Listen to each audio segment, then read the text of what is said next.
All right, good evening, everyone, and welcome out to Pocono, the beautiful Pocono Mountains out here, while we are here for the Tricky Triangle here in the Speed Racing Network Cup Series. My name is Sean Griffith. I am here with Nick Halliday. How's it going tonight, Nick? Going good, Sean. Excited for tonight's race at the Tricky Triangle, the Frankenstein track for NASCAR, if you will.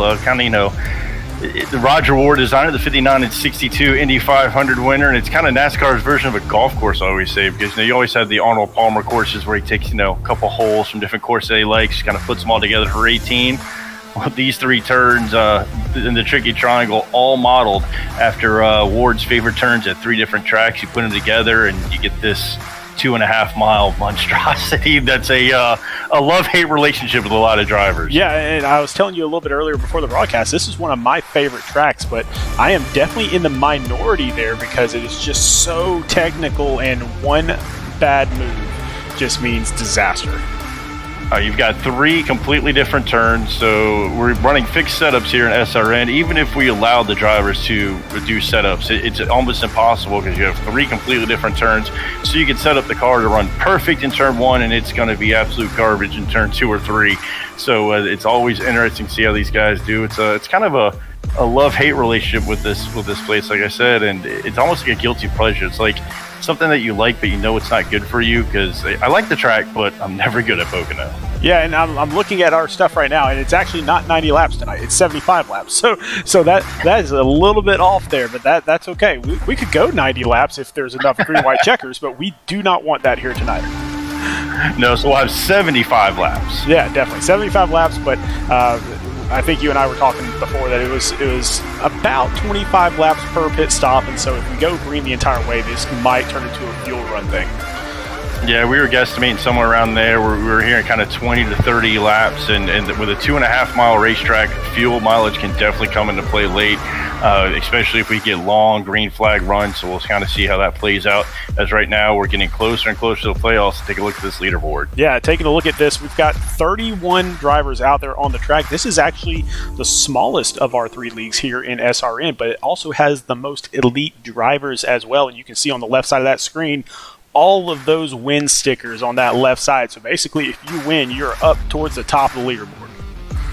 And not only that, or someone like Reese, I mean, in the fourth there, he doesn't have a win to his name. He's sitting there fourth, 63 points above the cut line. And you see Ed Shearer with 2 wins. He's sitting second. But then you have someone like Adrian Schumacher with 2 wins who's sitting 8th. So that just speaks to the amount of talent throughout the entire field that, even if you get some wins, you're not guaranteed to vault all the way to the top of the leaderboard. You're going to be towards the top half of it, not necessarily at the very top. See, and Reese thought that he had the win last week, but because of a restart violation a little bit earlier in the race, that win was actually taken away from him. And while we feel bad about that, especially me, I was the admin that had to call it. but because even though we feel bad about it, we do think that he is one of those drivers that could come out with a victory here tonight. No, absolutely. We were talking about the last broadcast. I believe that was race 40 or 50, and that was going to be his first win. Yeah, 50. So yeah, he's going to be a driver to watch tonight. One of those guys, a little extra incentive and hair on fire, if you will. And then these guys as well will be watching closely. I mean, look at this from the 23rd, really maybe even 24th. You're thinking you're just a race or two away from being able to get over those points. But I mean, even these top 4 drivers, 17th through 20th, only 18 points off that cutoff line. Yeah, I mean, not too much room there, especially on that 17th, 18th position. And so, anything could happen here tonight, especially at a track just like this, where everything comes into play. Drafting, cornering, braking, everything will come into play here tonight. You know what?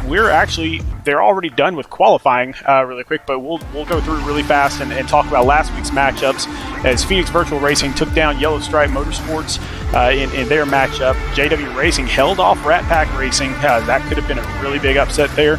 And Barr, that would have been a massive upset against the undefeated Tank Racing. Yeah, but Tank is undefeated. It's in there with a 75 to 71-65 winning. Gear Up obviously had the bye there, took advantage of that, and they'll get the win. So the standings show that Tank Racing is undefeated. Gear Up Motorsports 9-1 coming into this week. The only loss against Tank Racing. JW Racing, Phoenix Virtual Racing, they are tied as far as wins and losses. And then everybody else is just trying to play catch up. Yeah, and even JW and Phoenix are trying to play catch up there with Gear Motorsports, trying to get in that top 2 spot, and time is running out to make up that 3-loss deficit. Well, this week we will see if any of them can make up any spots at all. So JW Racing will get a matchup against Yellow Stripe Motorsports, so they are definitely favoring that matchup. What I'm really interested in is that Gear Up versus PBR matchup, because PBR has the guns to take them down. Absolutely, and they've got to be able to take advantage of this matchup right now. That's like if you will, a 2-point swing, or a 2-game advantage swing there. If you can give Gear Up the loss and get the win. Definitely. All right, well, let's jump out there to the track as they are gridding up right now. Randy Nichols from JW Racing will take the pole. His teammate right behind him from JW Racing, Drew Ballesteros. Reese Schaefer will start outside of road, or inside of road 2. Outside of him will be Seth Berger, 2 guys that we saw at the top of the chart for practice. Not surprising to see them here in the top 5. 5th will be Robert Norfleet. On the outside of road 3, Joseph Causey. Yeah, and Scott Kalal from Phoenix Virtual Racing in 7th. Matt Dula from JW Racing, another JW Racing guy up there. Ryan Johnson as well from JW Racing. So JW's got 4 drivers in the top 10. Jordan Sailors from Rat Pack Racing will be in 10th. Adrian Schumacher, an independent with a couple wins already this season, will be in 11th. And Brad Herman from Garrett Motorsports, always dangerous, is there sitting in 12th. All right, well, out there on the track, they are going around their pace laps, and this is a long, long track. Like we said, 2.5 miles. You mentioned the 3 corners. This race is like it's a super speedway, right? You're gonna have super speedway speeds, but when we think of super speedways, we're also usually thinking high banking, a lot of tight pack racing. Not so much here with very low banking, only 14 degrees banking in turn 1. That's modeled after Trenton Speedway. 8-degree banking in the tunnel turn 2, modeled after Indianapolis Motor Speedway, and turn 3, which is 6 degrees of banking, modeled after the Milwaukee Mile, and in each straightaways, even a different distance. The problem with this court track is with these long straightaways, if you don't get a good exit out of these corners, just one wrong exit on any one of these 3 turns will really destroy a lap time. Yeah, and I'm especially looking over there at turn 1, because turn 1 is that the biggest angle out there, and so a lot of times drivers will either underdrive it or overdrive it, and so that's a really, really technical corner where you have to really let off the gas and sometimes even brake. And you want to get in there late. You want to, carry as much speed down the longest straightaway that you can. But there's also a bump kind of as you enter into turn 1, and you either got to decide whether you're going to want to be under that or above it, because you hit that bump and it will just push you out as we're getting ready to head to the green flag. And here we go. And Randy Nichols, Drew Ballesteros bring them to the green flag. Look at all those cars, and already some movement to the inside, back towards the back. I want to say that's Michael Politis in the yellow car there. And that's kind of what you have to do here at Pocono, because as this race goes on, the field tends to spread out a little bit. Passing gets more and more difficult. So you'll see guys get real aggressive at the restart, and it starts at, drop the green flag. We're 3 wide into 1. I mean, just cars absolutely everywhere. But up front, Randy Nichols has broken away, and he is going to get single file there with Drew Ballesteros right behind him. Reese Schaefer still looking for his first win. Will be there in 3rd. And I didn't get a chance to ask you, who you got tonight? Oh, let's go with Latham. I think it's be kind of a good track for Latham. Yeah, Latham is historically really good here. Of course, he got a bad start. He's back here in 25th right now, but historically he has never finished below 7th place in a league race here. And so definitely somebody that knows his way around this track. I'm going to push back up front, and you know what? I think that Reese Schaefer is going to do it here tonight. I think he's been 2nd or 3rd here every single time we've been here. I think this could be the night. But right now, oh no, Dave Fuge. He is off pace, and that will bring out our first caution of the night. I'll have to go back and check the replay, but I'm sure a lot of guys still trying to be real aggressive there into 1, knowing that's one of the better, if not best, passing zones here at Pocono. Let's go back and let's take a look at our first wreck replay of the evening. Find out what happened to old Dave Fuge.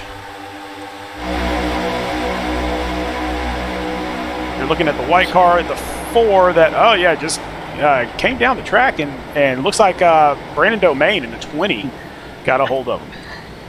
It looked like he might have had a little bit different entry point where he was trying to make sure he was going to be under that bump that I mentioned previous, and maybe just kind of cut down a little bit.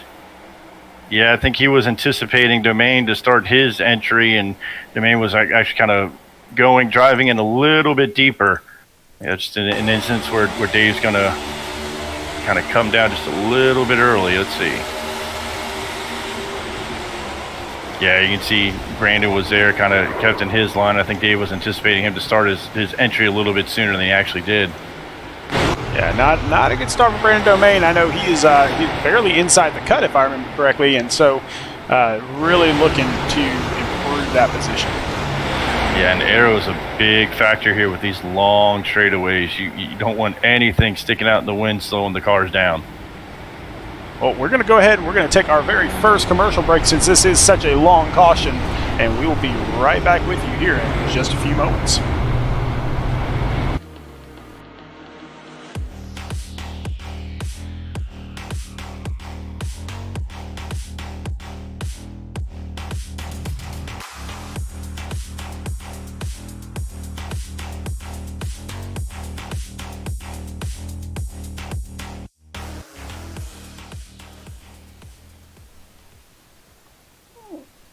All right, and we are back. And thank you very much for one of our sponsors, Buttkicker, out there, sponsor of this series. We absolutely enjoy them. I've got my Buttkicker Gamer on my rig right now. I know quite a few drivers have that on their rigs. It's just, man, it just brings it home for you, doesn't it? Gives you that feel, and that's definitely high on my list to get once I got to get the rig kind of bits up a little bit and get ready for it. But here we go. We see now here with just 4 laps in, some guys coming in. Only one car or 2 cars really involved in the last altercation there. I imagine we're going to see Brandon Domain fix some damage. Dave fused, but the question is, yep, these guys are just coming in just to top off. You see the cars aren't going up. They're not going for tires. These guys just trying to top off and be able to run just a few more laps than the rest of the field, where we said before, pit strategy is huge. And it can change a lot. You know, some of these guys being cut off line drivers and everything, if you can stay out a lap or 2 more than the rest of the field, you can steal a lap's lead point, which can go a long way as well. You know, looking at that Domain's car, it doesn't look bad. I mean, it doesn't look like it's got too much damage there. So this is where we would expect to see the damage as he kind of came across the front there. But it doesn't look like too bad, and he wasn't in for very long as well. So I think he's going to be ready to go and get back out there. Meanwhile, we still have the JW teammates of Nichols and Ballesteros leading the way. And this is an extremely long track, and so these cautions are insanely long, as we're not even to the one to go yet. No, you see the lights still there on the pace car, and 2.5 miles at 55 miles an hour. It takes a long time to get around the track. Well, I'm going to ask very humbly for the guys out there to make it a clean race the rest of the way, so we don't have to fill a ton of time here. Oh, I'm sure after Charlotte, I think all the series are ready to look at Charlotte in the rearview mirror and get out here and run a lot of green flag laps. That's for sure. So out there in YouTube world, Robert Yost says, "Wow, Greg got older." Well, yeah, he got older and uglier if it's based off of my picture there, Robert. So I'm just filling in for him tonight. Unfortunately, Greg had to work. He does have a very, very important job. He does produce a news show, a news station, and so every now and then he has no choice, but he has to get in there and get stuff done. He's one of those important guys, but we enjoy having him here. 2-time Emmy nominated producer on our SRN team. How do you like that? We've got some big shoes to fill tonight, but we'll try our best. And I don't know if you noticed, but those cars in the back of the pack there are really committed to that topping off, as they, knowing once again how long these pace laps are, they went ahead and said, all right, let's go ahead and top it off again. So these guys are going to have, theoretically, 5 laps of fuel longer possibly than the rest of the field. We'll see how that plays out. If we get a long green flag run, this could be a big decision for these handful of 5 or 6 drivers that have chose to take this fuel strategy. Yeah, those 4 drivers that came in a second time: Alonzo King, Emerson Ardon, Byron McDonald, and Justin Rideout. So 4 different teams coming in. So we will see how that serves them. And maybe they're just trying to play the strategy game where everybody's kind of on a little bit of a different strategy so that somebody is up front towards the end. Hey, you've got Justin right out back here, kind of making sure JW's got a driver in the back. They've got the 2 drivers sitting up front, and we'll see how that works out. It's not a bad strategy because typically at Pocono, after the first 5, 6, 7 laps, the field will start stretching out, so you can kind of get runs on everybody, and you're not going to lose too much time to these leaders. Hopefully, be able to stay close enough as we get ready to come to the green flag. Yeah, here we go. So we're going to take another shot at this thing. See if we can't get some more green flag racing here. Usually it is fairly green here, so we do have our green flag sponsored by Silverback Tax Solutions. If you want more green, go to Silverback, get your taxes done there. It is tax season fast approaching, and fast right now is Nichols and Ballesteros as they clear the pack, and we'll have clean entries into 1 and 2. And you see Seth Berger driving it real deep there on Ballesteros as the 1, 2, and 3 single file, and then we'll get the shuffle and everybody fighting and trying to get every position they can through 1 and 2. Plenty of room to do it, but then it narrows up real quick as they enter the tunnel turn. Last season when we came here to Pocono, we had David Duke, who's back here in 21st place right now. He was the eventual winner, but Rob Norfleet, who's up in 4th right now, I haven't even talked about him at all tonight. He ended up in 3rd in that race, so not too far off. So this could be a good track for him as well. Yeah, very good track. He looks real good up front here. Real good job keeping those outside cars kind of at bay a little bit in turn 3. We get pinched down like that on exit. It's real hard to get up to speed, and all these other cars, you see Dula, I believe, is going to drop down to his inside now as he didn't quite get that run off of 3. What that meant was Dula was just at half a mile an hour faster going into 1, and he'll be able to make the pass. Somebody I've been really impressed with all season long, Ryan Johnson, here in the 43 car. Came up from the Truck Series last season, and usually you don't get to skip 2 levels and still do well. And yet here he is, not only doing well, but he is inside the cut of the playoffs. Yeah, he was my teammate last year in the trucks, and he's one of those drivers, kind of putting behind anything, and he's going to figure it out. And it's kind of funny because we've had some interviews with him throughout the season, and he's been saying, well, I haven't quite figured out this car yet. And that's going to be a scary thing come playoff time if he's able to get it figured out, because he's given himself a pretty good showing so far already in the Cup Series. And already we got those front 2 cars, Randy Nichols and Drew Ballesteros, dropping down towards the bottom of the track to kind of break up that air a little bit so those 3 cars behind him can't draft. Yeah, you're trying to avoid somebody from behind you getting a big run, a big toe, big pull up, and you're going to see those guys kind of swerve in and out, going all up and down that long straightaway there, and then entering the tunnel turn, noticing a lot of different braking points, a lot of different ways of attacking this. Some guys kind of backing out early, trying to really throttle up late. Other guys kind of a little bit higher. It'd be interesting to see what those tire wear is going to be through turn 2, because you get a lot of tire wear as you try to keep it off the wall on exit. And these guys just seem content to kind of line up for now, get a few laps under their belt, and I think they're going to allow strategy to start to play out here towards towards the beginning part of this race. Yeah, we see, as we expected, the field is kind of thinning out here, single file through the first maybe 20 spots or so. Clean racing, and that's just going to play a big benefit to those guys that went ahead and topped off fuel on that first yellow flag. Everybody else kind of settling in line here, knowing that they're trying to get a long run.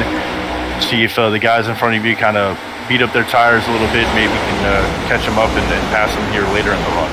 During practice, we saw Ed Shearer be up towards the top of the leaderboard.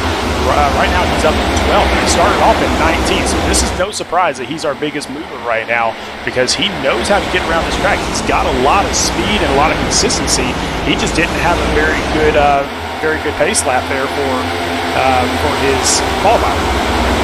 He seemed to get right on the bumper there going into 3. Definitely looks like one of the more aggressive drivers right here on this early run, trying to push his way up through, get as many spots as he can early in the run. He'll sacrifice some speed later, but he's trying to get as much as he can. But right now, he is fighting the 10 hard.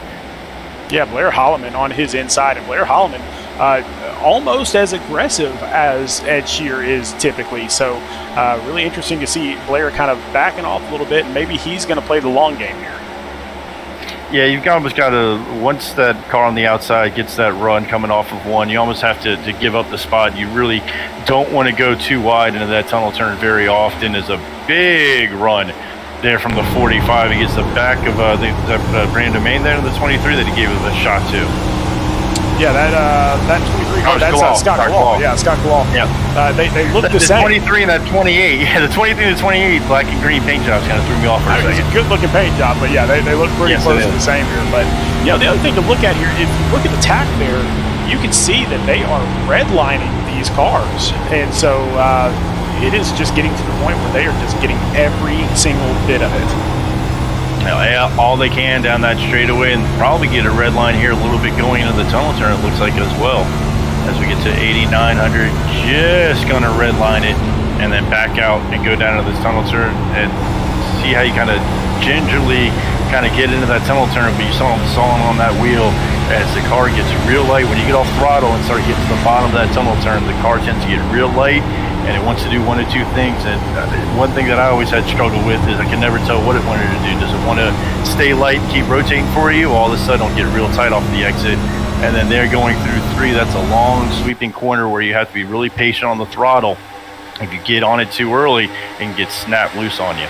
We'll keep an eye on Ed and see he continues to move his way forward. Another big mover right now, Aaron Gerwitz in the 09 car. I'm used to him being in the 09 car. He's just in the 9 car in the Cup Series. No O's.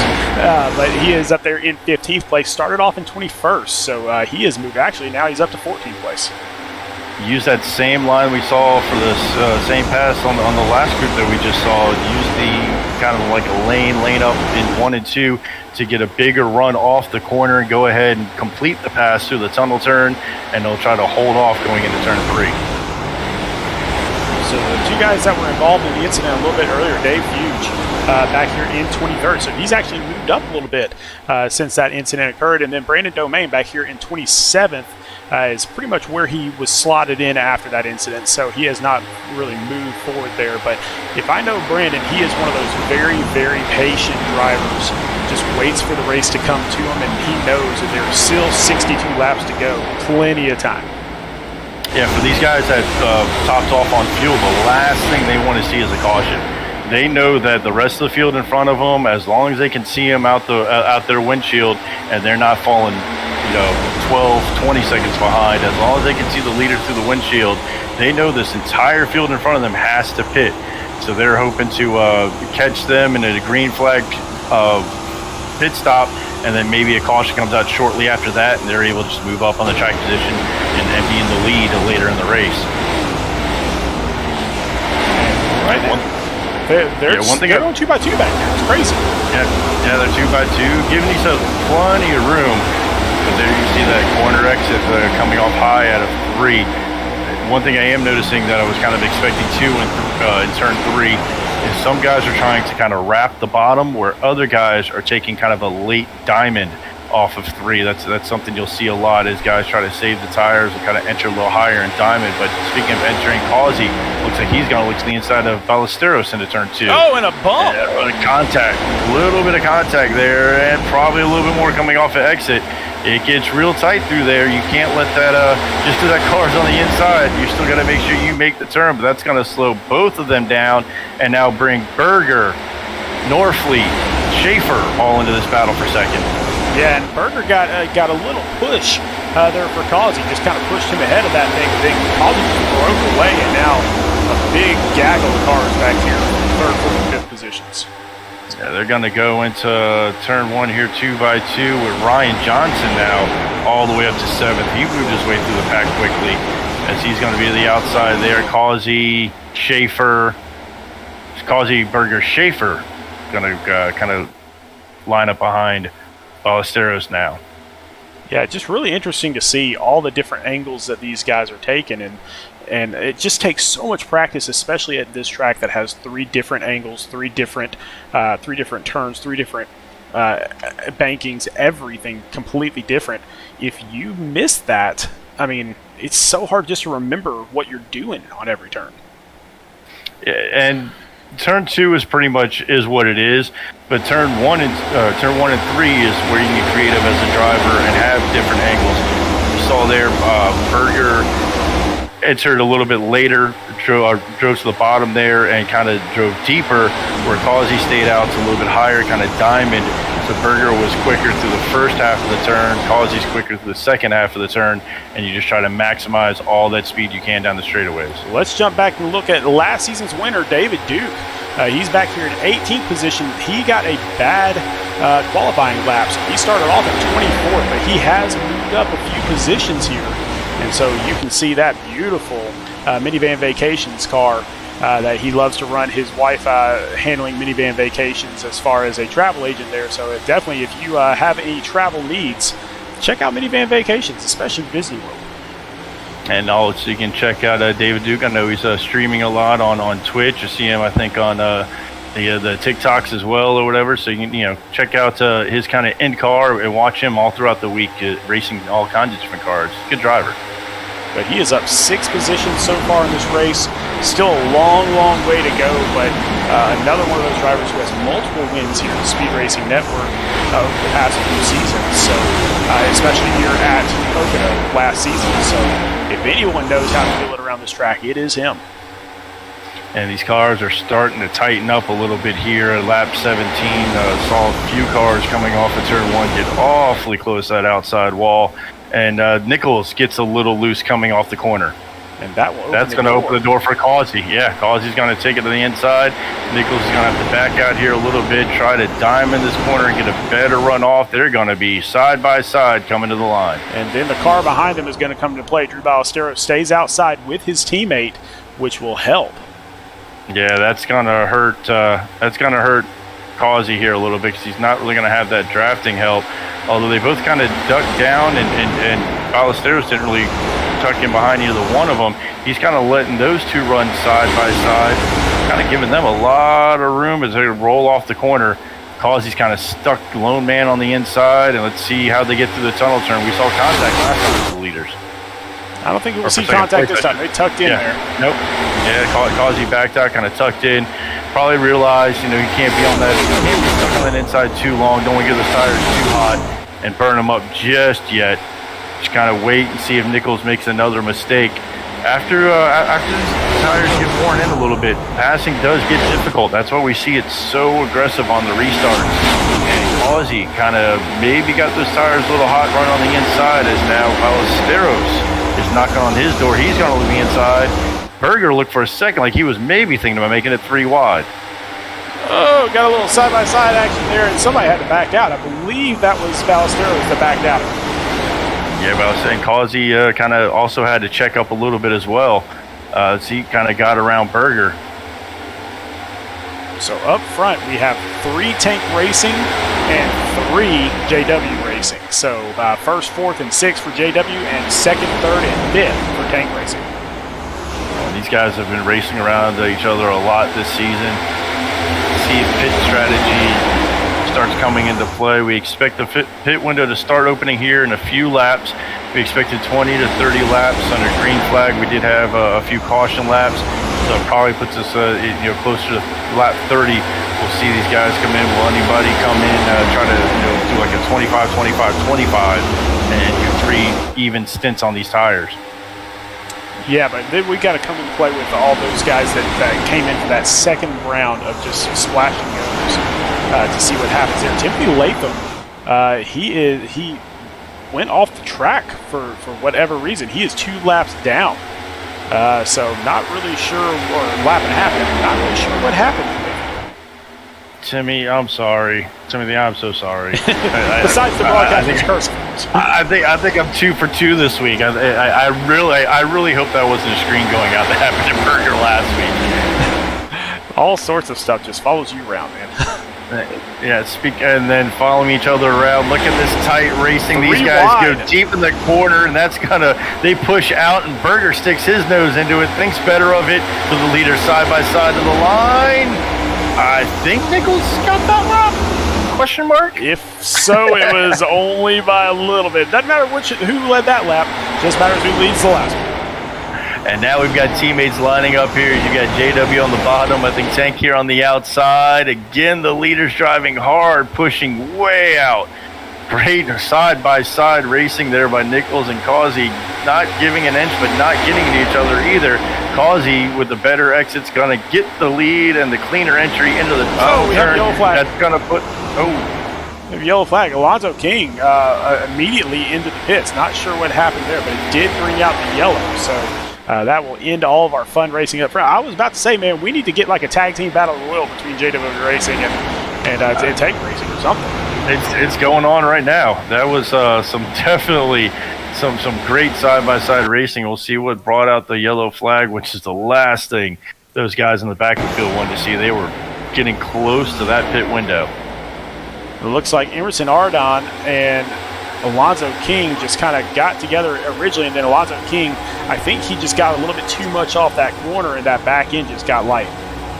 Yeah, it looked like Emerson, the cars were getting tight. He kind of pushed up, made contact with King, and I pushed King out of his racing line, and just a situation where coming off that corner, he was kind of overcorrecting there on old tires, and it caused him to kind of break loose on exit. I think there was contact just a little bit further back that kind of pushed King. Yeah, right there. That kind of pushed King up out of the line that he was hoping. He thought he was going to get the wall and kind of overcorrected back down onto Emerson. Yeah, big hits for both of them, and looks like Alonzo King is basically out of the race already. And Emerson will stay out and try to get into the pits, but not sure if that car is going to be worth anything anymore. Yeah, unfortunately, it looked like for King that engine went boom right when he hit the wall. That's going to bring out our second caution, and I anticipate a full round of pit stops. Absolutely. We'll wait until they get through the pit stops, and then we'll take a quick commercial break. But before we get that, we're being told by Robert Yost out there in YouTube world that the number 5, Timothy Latham, had internet issues. Internet issues is what caused him to go out. So, note to self, send a letter, send whatever you want to Nick Halden and say, please don't pick me. Yeah, look, my wife says Murphy and his law has nothing on me. She just calls it the hauled away, and I'm sorry for these Cup drivers I'm picking. I think next week I'm just going to be polite to the entire field and go no contest, no pick. Yeah, pick somebody that's not even on the track, and then we'll see if their internet goes out or not. Yeah, I'll pick Greg, and the broadcast will go down. And here we go. Rob Yost. He'll tell you on the Rob Yost. There you go. I'll pick a spotter. Somebody give me a spotter name to pick next week. Well, it looks like Justin Rideout stayed out, and Blair Holloman. I was wondering if anybody was going. I was wondering if anybody was going to. The thought here is, 20 to 30 lap window. They're anticipating that with green flag racing, everybody else has to make at least 2 more pits. They're hoping if they kind of push this out a little bit, they'll only have to make 1 more pit stop. So see if this kind of plays out for them. Dude, that is a dangerous game out there, man, to be honest. And maybe Justin Wright was just trying to get that lap led. Maybe that's another. Yeah, that's another thing to take into consideration, and also with these long, this long track, long cautions, he might be just trying to push it to get to see if he can get to the lap 25, come down with 1 lap to go. You still have time to pit and catch the field. Speaking of long cautions here, we will take a quick commercial break and talk to you a little bit about Silverback Tax. It is tax season. Let's see what Silverback can do for you. Silverback Tax Solutions specialize in dealing with IRS tax problems. If you are receiving threatening letters from the IRS, or if the IRS has placed liens or levies on your property, Silverback Tax Solutions can help you find relief. We have worked with hundreds of people to resolve their tax problems. If you're behind on filing your taxes, it's never too late to get on the right track. Silverback Tax Solutions can help with that also. Don't let another night go by where you lose sleep worrying about the IRS or your taxes. Head over to www.silverbacttax.com or call 662-996-4357 and contact an enrolled agent today. We can help you gain peace of mind and deal with those problems for you. Once again, Silverback Tax Solutions. Definitely give them a call if you need any tax help at all. They are fantastic at what they do. I can say that because I own it. Yeah, Easy plug self-serving, there, right? Yeah, a little self-serving, isn't it? Tax season's fast approaching, and I'm sure you're feeling it already. I'm sure. Oh, definitely. My office is packed every single day already, so that's fine. Hey, I'll take it all day long. But back out here on the track, Blair Holloman in the 10. He actually pitted 3 laps before that caution came out, so he's actually not too bad of a spot as long as this thing keeps going green. I think he may be okay there, but it looks like Justin Rideout did eventually come into the pits on lap 23. Went ahead, topped off, got new tires, all that stuff. He'll be back in 25th to start this thing off. Yeah, just trying to get as close as he can to make it the 25-25-25 that we mentioned before.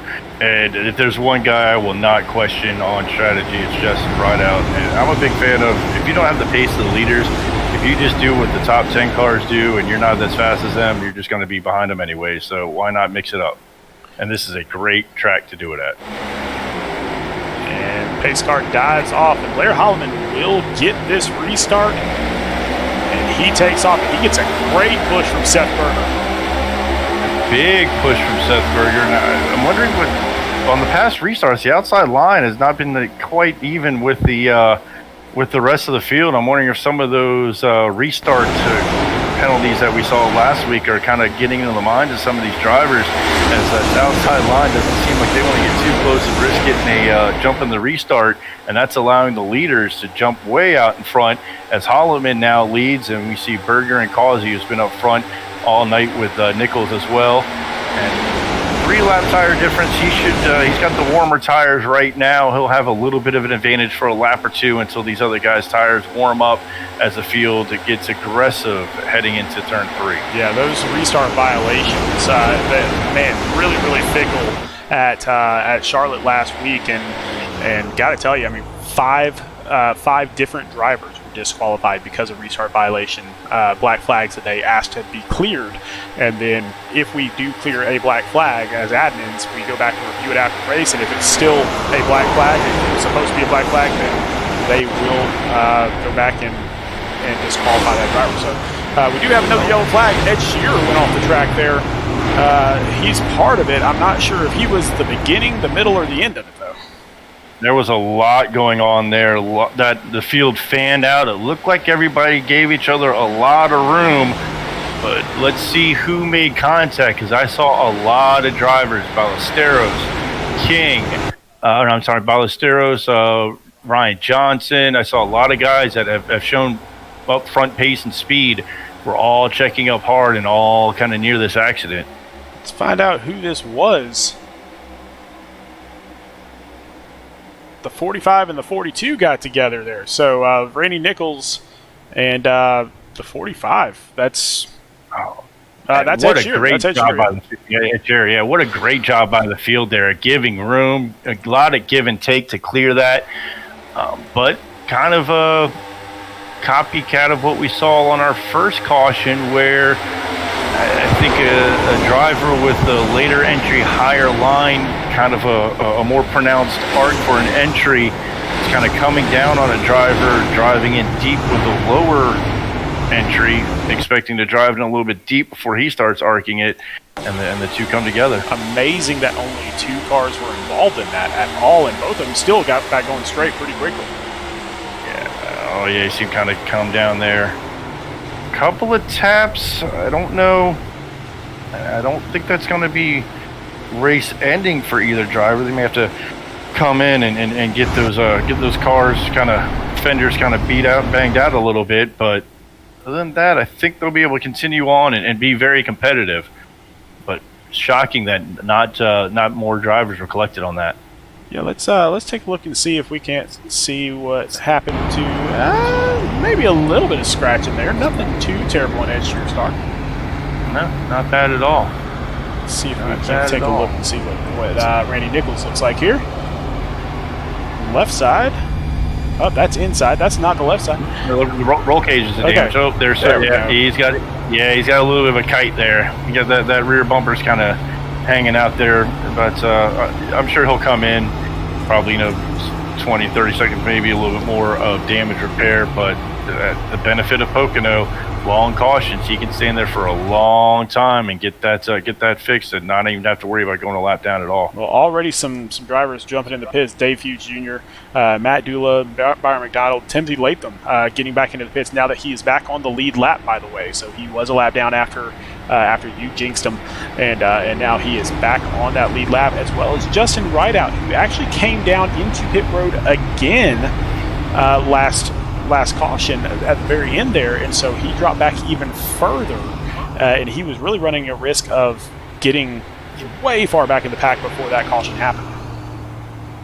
He's definitely sticking to the I'm going to keep this thing as full as I can, and hopefully more than anybody else, until they get to that golden fuel lap, if you will, whatever they think is the last lap. That they, from there on, he knows everybody's good. He's determined to keep it full of fuel in case they get a long green flag run and he can take advantage of it. He came close last time. They were probably, a handful, maybe 5 or 6 laps away from the field pitting when that caution came out. It almost worked for him the first time around. Let's see if they can get another long green flag run this time around. Out there in YouTube world, I believe that's Landon Lacey for Thunder Gaming Network.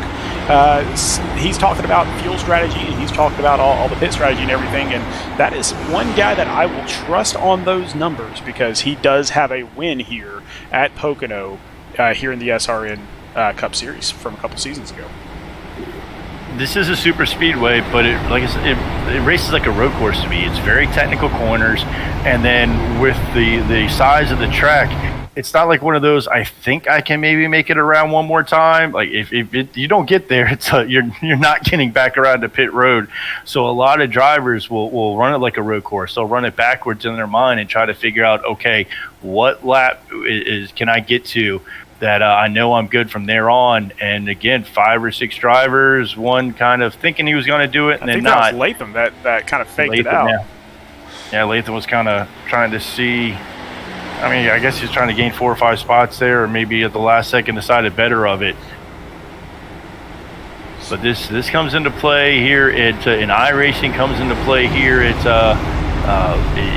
real world as well. We've seen Denny Hamlin, win a race, lose a race on fuel strategy.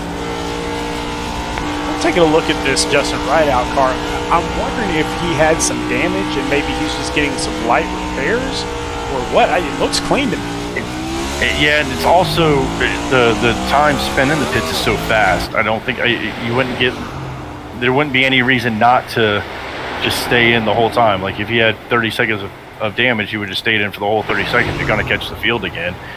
Just like the quick 4 or 5 second stops that he's having, it to me speaks to just getting topped off on fuel. I mean, you drive on his team, so I mean, you think he's just bored and wants some action out there, and that's why he's getting into pit road every time? I think he is a master at strategy. I do not second guess any of his strategy calls. He always tells the drivers when he's on the box, it's your race, you're the driver, it's your call, and I'm always telling him, look, you know better than I. Like, what do you want me to do? What if you were in my spot right now, what would you do? And also, he started in the back, so I'm a big fan of, if, like I said before, if you don't have the pace of the top drivers, do something different. This is the track to do it at. This isn't a short track where you're going to go down a couple laps, or Talladega where you got to worry about losing the draft and then losing laps because of that. If you're going to do it, this is a great track to have strategy come into play, as Holloman and Berger will lead them to the green flag at lap 30. And Holloman once again leads this thing. He pitted on last on lap 18, so he has the oldest tires out there. And that pit stop only took 11.2 seconds, so that tells me he probably only had right side tires and some fuel. And so I'm wondering how those left side. Oh, and that's the answer to that question. He hits the wall, and he is going to fall back a couple spots at least, as Joseph Causey and Seth Berger take advantage. And that's dangerously going to stack up the field going into the tunnel turn. That car is driving like a puss right now, not turning for anything for that 10 as he labors through the tunnel turn. And I expect kind of here he's going to get stuck wide, and some guys are going to come underneath him. He's going to make an exit. Very interesting, as these guys are going to be throttling up on some colder tires, trying to keep it underneath them, as he is just going to fall back in this pack. Yeah, he'll end up in the 4th position for the time being, but his teammate Jordan Sailors will look to the inside and probably take this spot, and I don't think Blair's going to fight him too terribly hard for it. Well, see, I say that, and now Blair's fighting for the 3rd position instead. Yeah, he's kind of in damage control right now. Hopefully that hit wasn't as hard as we kind of maybe thought it was, and he can compete on that outside. Right now he's able to not only maintain the position, actually gain a little bit there. Gain and drive it real hard. Well, according to Landon Lacey out there in YouTube, everyone should be able to make it on one more stop with this caution. So he's got the fuel calculator out, and he is telling us what's going on. Yep, so he's anticipating the entire field can now make it on one stop, and we know Justin Rideout's gambling on that he'll be one of the few that can. These front cars are acting like they can, that's for sure. They're not slowing up, they're not checking up, they're not coasting into these corners to try to save any fuel. The top 4 under a blanket. Those top 2 are teammates. One of them jumped through the outside. That's Seth Berger on the outside. And Joseph Causey up in the lead. Randy Nichols still trying to get his lead spot back after taking the pole earlier this race. I think Berger was so much on the back of Causey, either didn't really see the entry into 1, or maybe having Causey in front of him taking the wind off the front of the car made him a lot tighter going into 1 and 2. And this is a good time right now to start kind of testing where are you stronger than the guy behind you? What can the car do? Because if we get a green-white checker, you're going to have to make a quick move. And Berger's kind of feeling around on that track a little bit, giving Causey a lot to think about as he's just starting to break away. And with both of them being in the same Discord channel, still chatting with each other all throughout the race and everything, obviously they're not going to do anything to damage one another, but both of these drivers want that first place finish. They both want to win, and that's really how tank racing is. They don't really care which one wins as long as somebody does. Absolutely. Rule number 1 of racing is don't break your teammate. Rule number 2 is see rule number 1. These guys are going to race hard right now. They're not going to put each other in a compromising position. And right now they're probably talking to each other and saying, hey, if we just keep doing what we're doing, we need to see this gap grow a little bit more and a little bit more. But Nichols finally able to break away from Norfleet a little bit. Just a little bit. But right now they're got almost a second or 0.5 of a second here on Nichols. So these two can stay together, they might just be able to drive away here a little bit. Taking a look here at the 85 Brad Herman, I said right before we started this race that he is dangerous every single place he goes. He started off in the 12th position, and now he is in the top 5. So beware top 5. Here comes Brad Herman. Herman is on the move. He's going to get to the outside here, the 56, and should be able to make that pass, getting the better corner exit. And look what's happening to the field as the 10 falls back. Whoever kind of gets stuck behind that 10, that line is going to check up, and it gives some of these other guys a great chance at driving in deep, gaining a couple of positions. I saw Herman kind of use that maneuver. He was able to pass 2 or 3 cars there, so you kind of almost able to use that 10 as a pick. That 10, after he hit the wall from the lead, drops all the way back to 10th position, and he is under fire right now from Reese Schaefer and Ryan Johnson. That's 2 guys you don't want to be in a race with. They are fast. And Ryan's been stuck behind him for a couple of laps now, and you see him give him a big shove down the front straightaway there, going here into 1. Couldn't go underneath him, couldn't go above him, so he just said, all right, I need you to go faster, so I'm going to help you go faster here a little bit. And we might have some 2 wide action into the tunnel turn, maybe 3 wide. Yeah, and this is that lead group here. As Norfleet in the middle of Herman and Sailors, but they all get out unscathed. What a drive by Norfleet for the tunnel turn, splitting those 2 cars, able to keep it under throttle and drive right between them, split them, and get a big run out of 2 into 3 and carry it through 3 as he'll now try to chase down Nichols, and he's happy to see what he's behind him as Herman's finally able to clear now as well, and he'll bring Causey with him. Going back a little bit further, back here in 13th position, Season 2 champion in the Cup Series here, Scott Neely. He is up there in 13th position, started off in 18th, so he is working his way forward. And he's one of those drivers that's somewhat close to that cut line, so he needs a couple of good finishes here so he can solidify his spot in the playoffs to try to make a run at a second time. Yeah, looks to be very patient right now, kind of making sure he's hitting his marks. Gets a good run here on the 17, as the 17 kind of missed his entry in the tunnel, and he's going to be able to make that pass and give him another point. Now his good friend Aaron Gerwitz, he is back there right behind Reese Schaefer as well. So a couple friends moving towards the front as Joseph Causey and Seth Berger still lead this thing. And they are starting to break away even further, about a half a second ahead of Randy Nichols. Yeah, they are just starting to gap Nichols and Norfleet, kind of almost two cars, and then kind of the pack. So definitely Causey and Berger show no signs of worrying about fuel or anything, as they're pushing it real hard. Can these next handful, 10, 12 drivers get single file and catch these guys, because they are making this race just a 2-car race. Yeah, and that's really, I mean, if you look at historically this season, how Tank Racing has been driving, they always have 2 or 3 drivers up front, and at least one of them is there right at the end for victory lane. And so this is just how they do it, and they have just been insanely practicing all season long. They've got some real talent in their field, in their group. And so they are learning every single one of these tracks like the back of their hands, and they are just really coming for. They have really improved this season.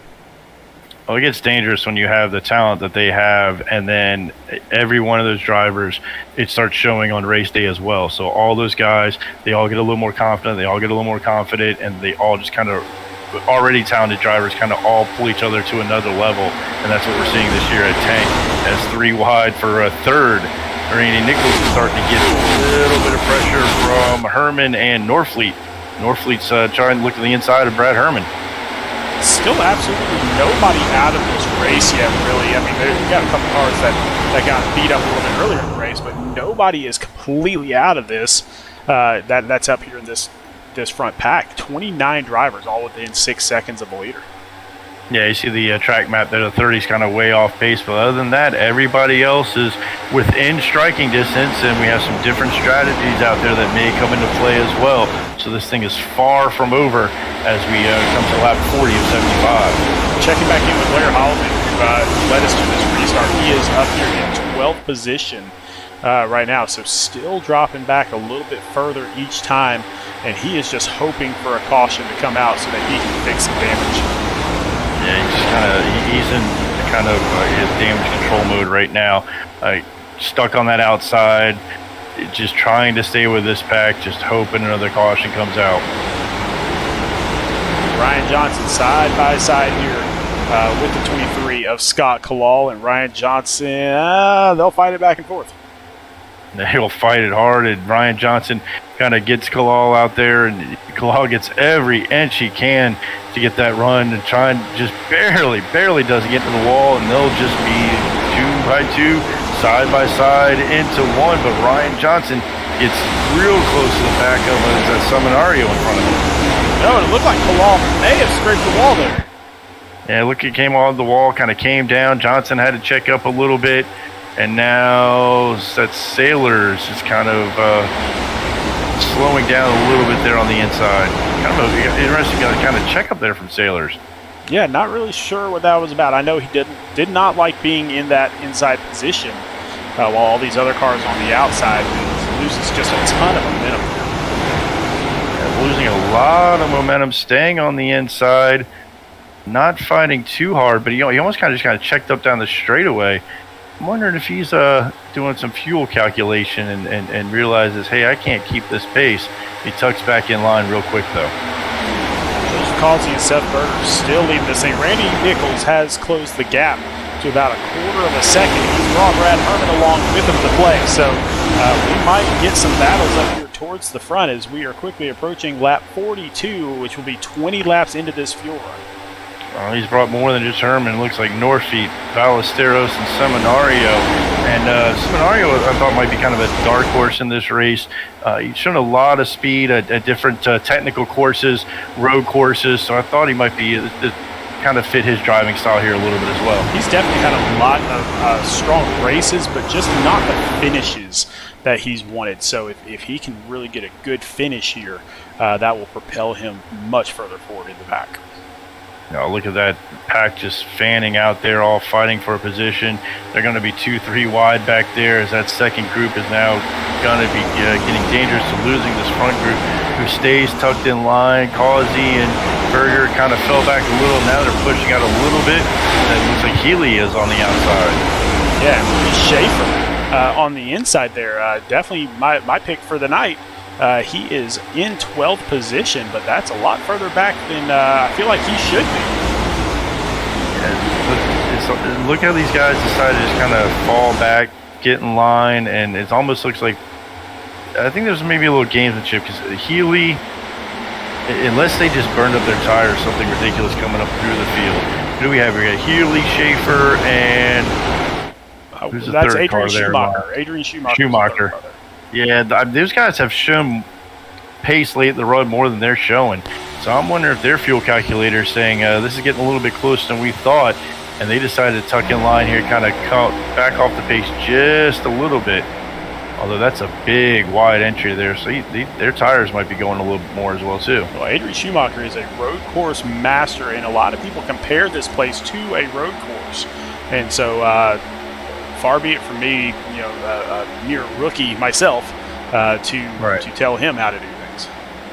Yeah, it's kind of interesting the pace that kind of fell off so fast there. That's something we hadn't seen in the first long green flag run.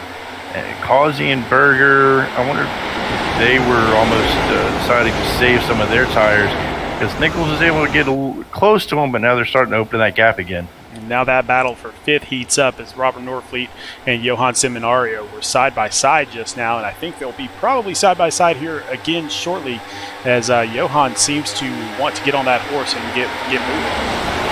Yeah, he's definitely peeking to the inside of Norfleet, kind of hoping to make Norfleet drive it in a little deep. Norfleet able to diamond that corner late entry there and keep the momentum through the corner.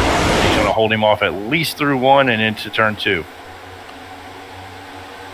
And up front, Joseph Causey getting some pressure from Seth Berger.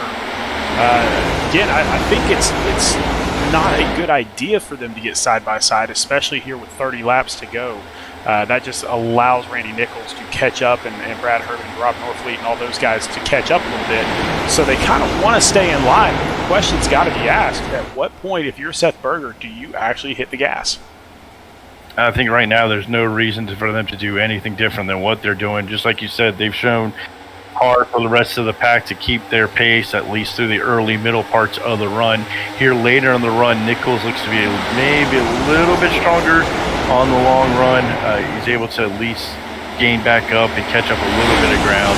No reason for those guys to get side by side and take away any of the advantage that they've already gained on the field. And I guess we can anticipate maybe in 5 laps we'll see him pit. Berger might try to, have a better pit stop and get out in front of Causey there. But for right now, at least for the next 5 or 6 laps until we get to this potential green flag pit stop, I don't see them really shaking anything up unless Nichols is able to put just a lot of pressure on these guys that he hasn't been able to so far in this long run. Yeah, I don't think we're going to see any pit stops until probably 52, maybe. And just the reason I say that is I think you want to leave yourself a couple extra laps there so you can really gun it towards the end. But once that first car comes into the pits, I think everybody else has to follow very quickly. You also have to take into consideration any potential green-white checkers. You're going to want to try to leave yourself as much fuel for something like that possibly at the end as well. Oh, Ryan Johnson breaks a little loose and comes down way off pace, and will try to find a spot to tuck back in front of Healy maybe. Yeah, and it looks like he won't exactly get right back in there, but he is right there underneath Jordan Sailors, trying to nose his way back into line. Once you get out of line, especially on those long straightaways, it's like a parachute. I mean, it slows you down quickly. Able to tuck in between Sailors and Healy, and he'll try to fight it back up towards the front. As it looked like the car broke loose at him on a corner exit. He's going to look to do it right away and look to the inside. Somebody way out of line in the back. Not really sure who that is, but I do want to key in here on Timothy Latham, who, remember, was a lap and a half down before because of internet issues, and now here he is up in 20th and pushing his way forward. Come on, Timothy. show him that curse doesn't matter, man. please, make me feel better about tonight. I'm doing everything I can to help you here, man. I'm telling you, but that shows why I picked him. I mean, he's showing a lot of speed, and I'm sure a very frustrated driver taking it out on the field as he marches his way up through.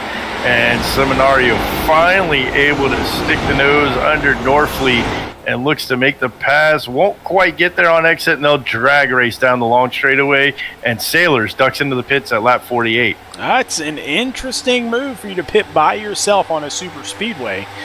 He's got a little bit of help back there. Thomas Toomey and Blair Holland both coming in as well. The benefit of pitting right now in front of everybody is they're going to have the pits all to themselves.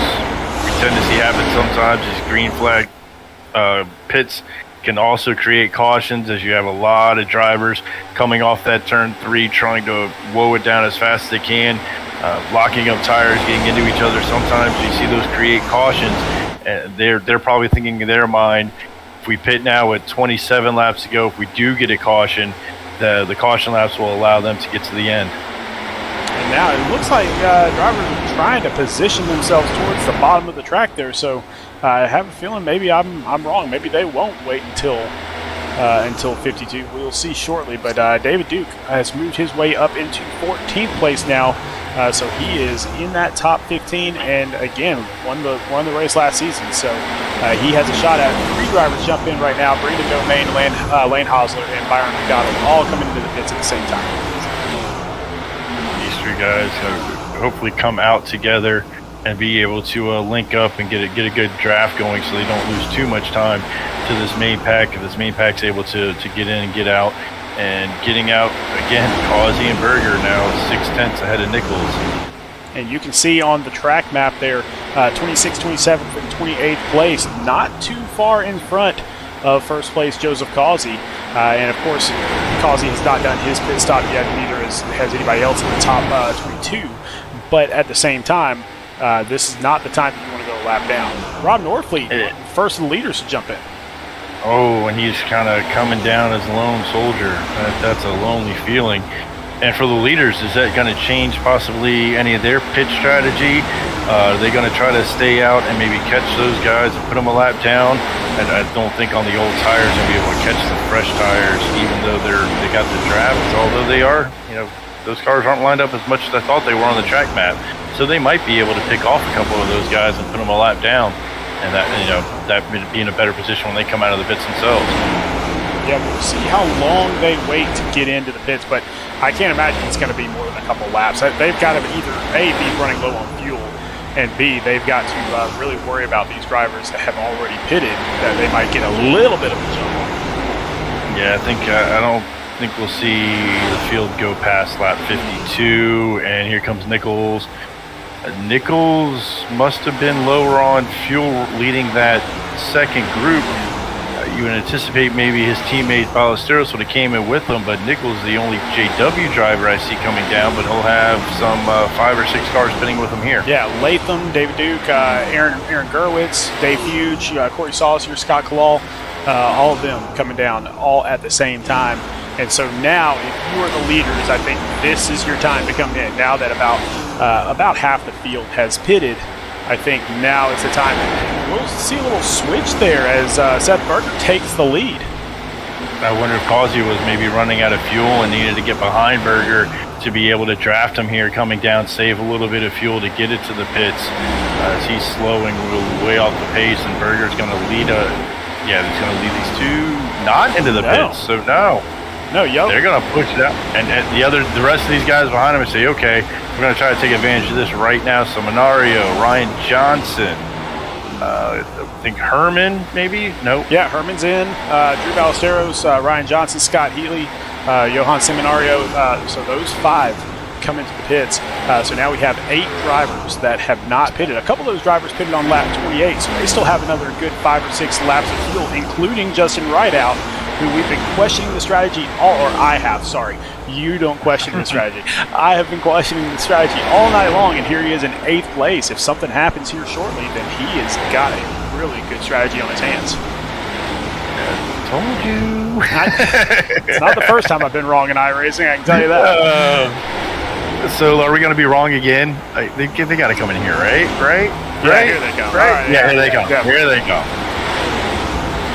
And so the leaders will come into pit. Now, Adrian Schumacher stays out to get an all-important lap led. And so he's going to get an extra bonus point just for leading that lap. But everybody else has pitted. So Adrian Schumacher, the only one on the track that has not pitted at this point.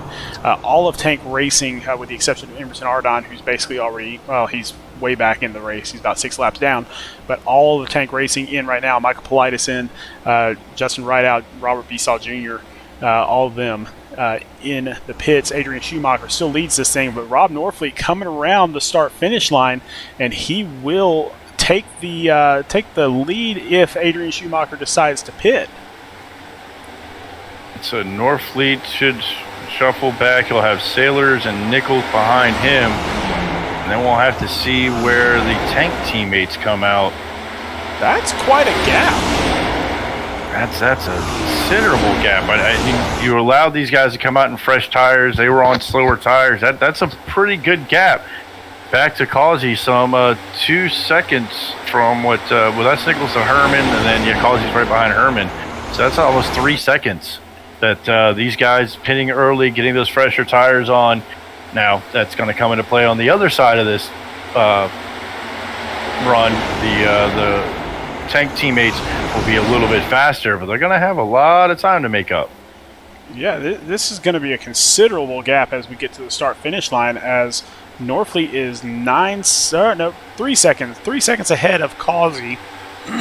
Excuse me, right now. But you can see that time gap getting smaller and smaller very quickly, and that's just the effect of new tires and drafting.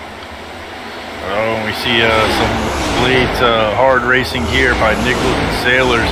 They were kind of beating doors going down the straightaway, kind of continue to bang bumpers going through 1 and 2. So keep an eye on that race for second right now, as Nichols and Sailors rub paint there for a little while, allowed Norfleet to jump out a little bit. Well, Norfleet had a 2.9 second lead across the start-finish line last lap.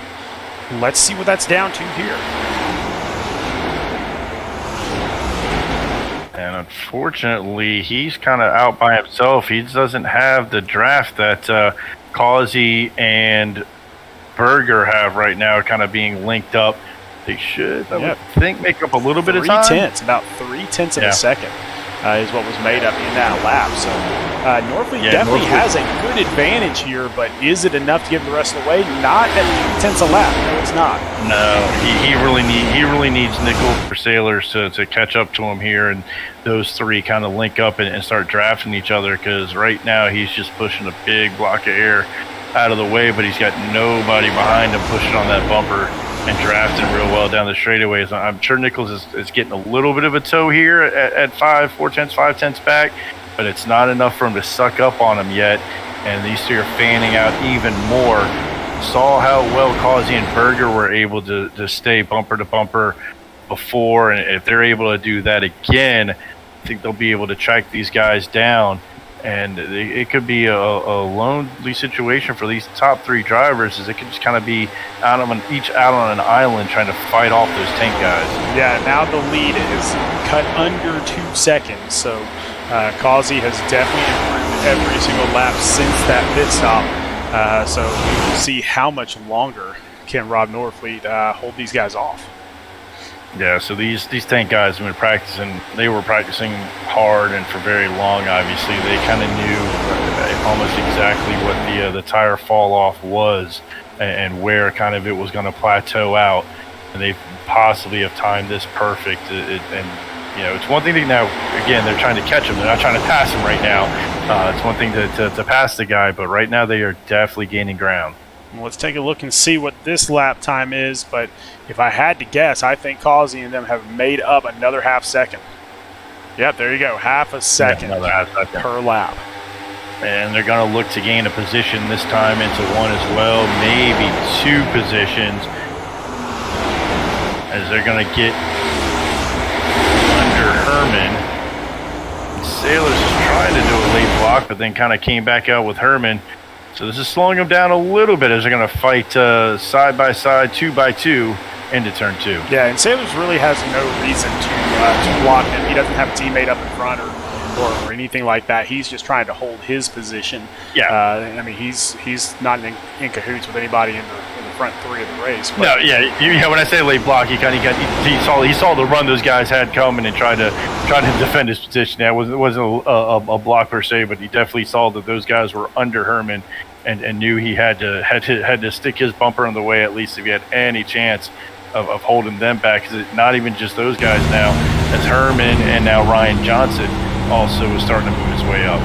Norfleet doesn't have to worry about causing just yet. He has to worry about Randy Nichols here in second place. And Nichols has caught Norfleet. And how aggressive is Nichols going to be to get around Norfleet, knowing that those tank guys are coming? Put another guy between you guys, or is he going to maybe try to stay with Norfleet here for a little bit and try to draft and we got a yellow flag. That changes everything. Yeah, of course it does. I believe that's going to be Brad Herman. Yeah, we saw that Brad hard. Herman and Jordan Sailors involved. Yeah, we saw that hard racing between the tank teammates who was involved. Sailors, Herman, I think Ryan Johnson were all racing hard. Let's go to another rec replay and see if we can't figure out what happened to these guys.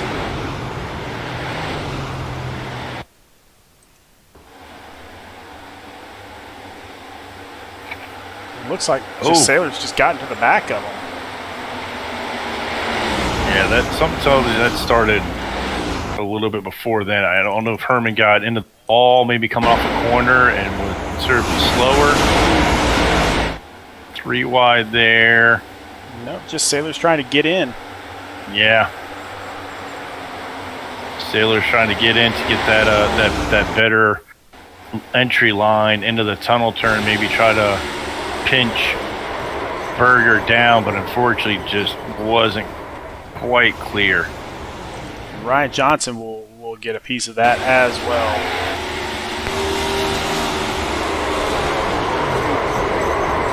Yeah, kind of nowhere for Ryan to go as those guys go left and come back right. Again, a good job by the rest of the drivers in the field, checking up and avoiding those guys. It's nice about Pocono. It is nice and wide. Yeah, because I mean those guys were up top 5 really, and top 5 or 6. But so for the entire field not to get collected when all of them were within 6 or 7 seconds of the lead is unreal. Now, nice wide track, which is always fun, but yeah, anytime something happens that quickly, especially on a super speedway, you got to pay attention. Yeah, you don't have much time to break and get there. And here we go. See everybody. Is anybody in the back of the field going to think about staying out? Schumacher. It looks like Schumacher is. Yep. He will and stay out. Now he pitted. He was the last one to pit too, so he's been out. So I think he pitted with about 20 to go ish. So he correct. So he was on the freshest set of tires of everybody in the field. So if anybody was going to do it, he was likely going to be the candidate. And that's going to make coming off pit road important to see who's going to be lined up behind him and where is everybody else going to shake out. Saucier. Will anybody take 2 is the question. Saucier did take 2. He did. I was about to say, I think your answer right there is in that number 3. Interesting move. And I think we saw Blair Holloman take 2 a little bit earlier in the race. Didn't really work out for him, but I don't think Saucier had that many laps on the left side tires either. And the tank teammates got split a little bit there. Causey gets out ahead of Berger, and they'll put Fuge and Toomey between those 2. Yeah, few people took 2. So Dave Fuge Jr., Thomas Toomey took 2 tires as well. I think everybody else took all 4. Yeah, looks like it. But so Corey Saucier, Dave Fuge, and Thomas Toomey all really, really taking a swing for the fence here. Well, and especially Adrian Schumacher. We said strategy comes into play here. Here it goes with 16 to go. We've got old tires, 2 tires, and all freshies, all mixed within the top, 10 or 12 drivers here.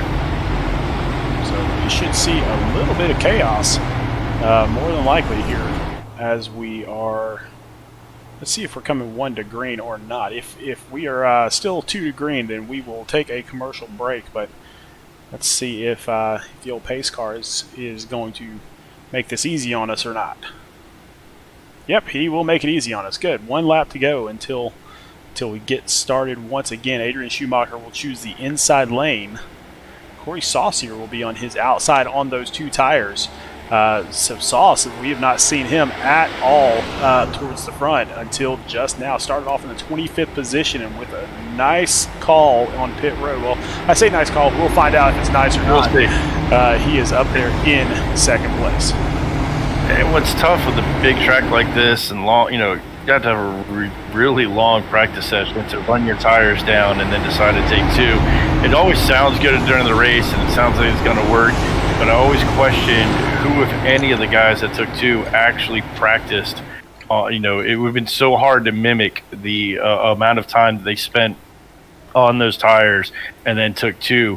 So I'm sure they'll be kind of playing a little guessing game going into 1.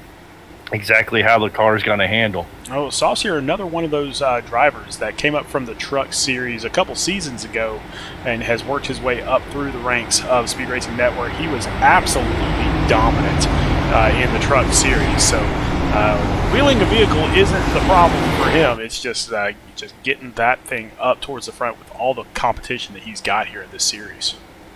Well, he's got it up front right now. We'll have Schumacher to the inside. Will lead us to the green flag. Nichols, who we've seen in the top 3 almost all night. Norfleet, the top 5. And the fastest guy for so far throughout most of this race, Joseph Causey, will start in 5th. Yeah, my question is, Joseph Causey being 3rd row on the inside, how long does it take for him to get his nose up underneath Randy Nichols? I'm willing to bet as soon as he hits the start-finish line, you might see that 88 dive way down. You're going to see this field just fan out. Green flag here, sponsored by Silverback Tax Solutions. Once again, if you need some green from tax season, go to Silverback Tax Solutions. Schumacher dropping down, kind of weaving in and out, trying not to let either one of these 2 lines get a run on them as far as drafting goes. Takes a big wide arc into 1 that should give him a good run out. Nichols gets around Saucier 4, 5 wide the rest of the field. Wow, and Saucier kind of get right behind Nichols, got him a little out of whack going into the tunnel turn. They're going to be 3 wide. This is not going to work. What a job by Healy. Wow, what a turn by Healy. I don't know how he got that thing stuck into 2. And here comes Latham flying up through the field, and Healy again's going to make this very bottom line stick. Man, he drove it hard into that tunnel turn and made it stick. Wow, unbelievable lap by all of those cars. The 4 wide for a while there, I can't believe that actually worked here, but. And it's not going to be, don't stop now because they're going to fan out wide, I think, here. Well, you see that number 78 of David Duke up to 12th position now, so still working his way up through the pack. But Timothy Latham, who started off in the 30th position, so next to last, then had internet issues, went a lap down, has gotten back on the lead lap, and now is approaching the top 10. He is driving. Man with the hair on fire coming up through the field. And so is Joseph Causey, as he's now got himself in 2nd as he's got around Nichols and Saucier, and he's got his eyes set on Schumacher with 13 to go. This is turning out to be a really good race. It was almost a little bit of a snooze fest there because Causey and his teammate Berger were so far up front, and we just almost crowned them the champs before we even got to 15 to go. But this is turning into really a barn burner. And Causey's going to put a lot of pressure into Schumacher going tunnel turn. I'm not sure he's going to maybe quite make it past there, but Schumacher's going to be under all kinds of pressure going into 3. I'll be surprised if he is able to hold on the exit of 3. Gets a great run through 1 and 2, better than I thought he would. Could be holding him off here just a little bit longer, but that's going to stack up everybody else a little bit. And there's a big dive by Causey trying to get to the inside. Going to make it stick on Schumacher on those older tires coming off corner exit and put Causey to the lead. Causey reassumes the lead that he's had most of the night. Adrian Schumacher still in second. Oh, no! Oh, Corey Saucier. Big Saucier. His loop goes to the inside, and there's the caution. I was just going to say right before that Causey was in a great position because he had the next driver on the freshest tires was Nichols there in fourth, but he had Schumacher and Saucier between them. And we saw Saucier possibly thinking he was clear. Saucier on the outside. Inside. And on the inside, I believe that was Nichols. Yeah, we'll have to see maybe from a chase cam or something, try to see exactly what happened there. Just different entry points. Oh, no. They weren't even close to the entry yet. I think Nichols may be trying to draft as tight as he can, kind of side draft that 3. Yeah, trying to get up Three's on up that against side. the wall there.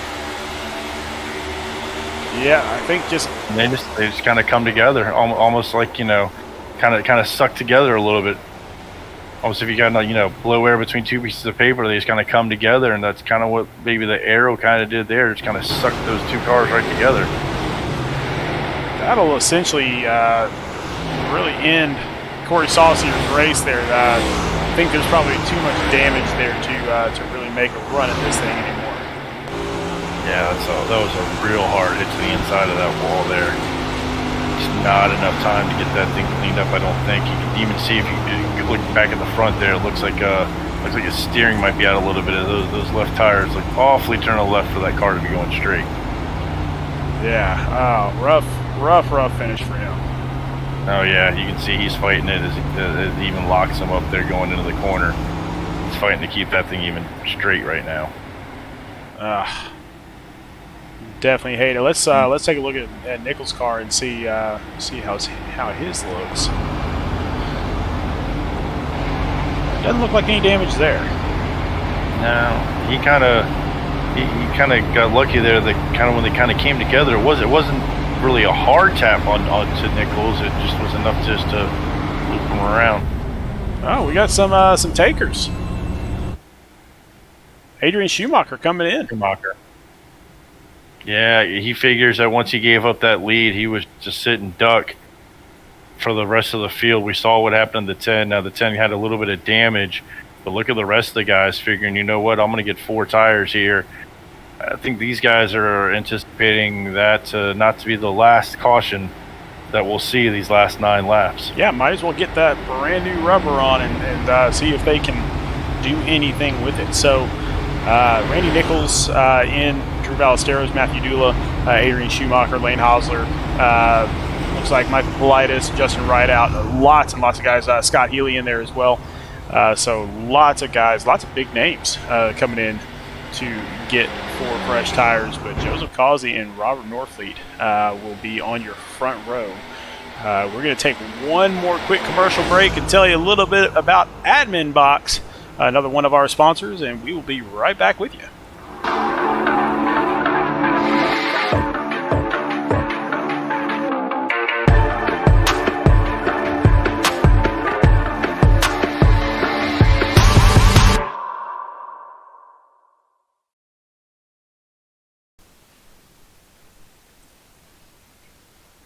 And we are back. And once again, under our 5th caution here, 9 laps to go. Hopefully we'll get a really, really strong finish. I know coming out of that last caution under green, right when we went at green, we were going 4 wide. I highly anticipate seeing that again, as we've got a lot of heavy hitters up towards the front. Not just Joseph Causey, Robert Norfleet, Seth Berger, who have been up front pretty much all night, but David Duke has joined the conversation back here in 7th place. Timothy Latham still in the conversation in 9th place. Thomas Toomey working on those 2 tires up in 8th. You got Dave Fuge, who's working on 2 tires up here in 5th. So you got all sorts of big names up front with different strategies. We are about to see some chaos. And one thing the field's not going to want to see is Causey and Berger are going to line up right, 1-2 here on the bottom line, so they're going to be able to jump out here on the inside line, and all those guys that took 4 tires know they have little to no time to try to catch up to these guys, and then the guys on 2 tires are going to be making their cars as wide as possible, trying to save as many positions as they can. This is going to get real crazy here in this last 8 laps.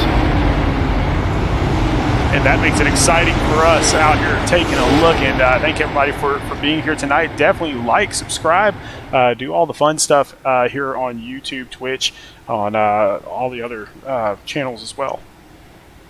You see some great, clean, hard racing. A lot of side by side, a lot of door banging, almost like some short track racing at times around this 2.5 mile Pocono tricky triangle.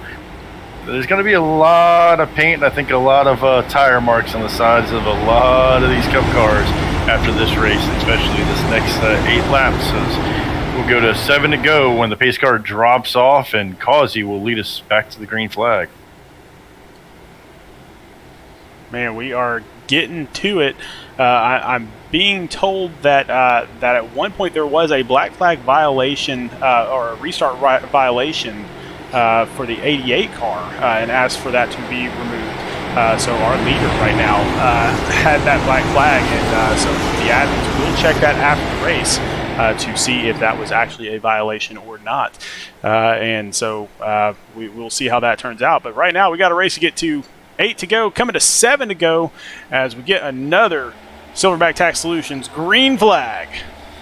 And you see the 88 not quite jump out there like he did before, knowing that he might have got lucky with 1. He's probably going to get lucky with 2. And Latham makes him 3 wide, 4 wide. Guys, real deep into 1 and hope it sticks. He's gonna stick. He's gonna send Duke a little bit up the track.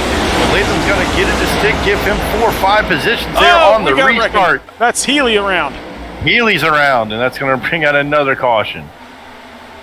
Wow, this race into turn 1 is just gonna be insane. Especially now, because we're gonna get down to about 5, maybe 4 laps to go coming through that green flag. So, but let's take a look and see what happens. Yeah, and especially after everybody saw what Latham just did and saw it worked. So I see a lot of guys do that as well. Let's see what happened to Healy. That was a big violation. Healy just got stuck 3 wide, almost 4 wide. 4 wide, pinch between some JW guys. And I think what happened is the Latham move there did cause the field to check up just a little bit, and I think Healy's caught 4 wide here as guys kind of check up a little bit in front of him. See, I think that's Norfleet kind of coming up there a little bit. Yeah, I think he may have just lost it there. Lost it. Yeah, he might have just trying to keep it down, and trying to keep it on throttle. Just might have looped it. You see, like the whole field kind of like shake to the left there on exit as they're all fighting it. Yeah, it just kind of looks like he got that wiggle from that one tire catching. Yep, just kind of got a little wiggle, and coming off the corner, the rear's just gripped up on him.